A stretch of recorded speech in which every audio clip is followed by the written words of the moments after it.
ஊக்கமது கைவிடேல்.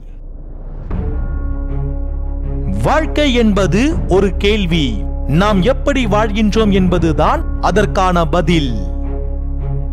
வாழ்வில் வலியின் வேதனையை புரிந்தவர்கள் ஒருபோதும் மற்றவர்களை காயப்படுத்த மாட்டார்கள். நீங்கள் சந்திக்கும் கஷ்டமான காலம் எல்லாம் கடுமையான காலம் என்று எண்ணாதீர்கள். அந்த காலம்தான் உங்களை கட்டமைக்கும் காலம் என்பதை மறந்து விடாதீர்கள். நீ யாருக்காக உருகி உருகி வாழ்கின்றாயோ அவர்கள் வேறு யாரோ சிலருக்காக உன்னை உதாசீனம் செய்வார்கள். கவனமாக இரு. நம் வாழ்வில் இருந்து யாரை விலக்கி வைக்க வேண்டும் என்பது அவரவர் நடத்தையே தீர்மானிக்கும். நீ தனித்து நிற்கையில் தெரியும் உண்மையான அன்பு எது, போலியான அன்பு எது என்று. கூட்டத்தோடு இருக்கும் வரை நாம் சில உண்மைகளை உணர்வதில்லை.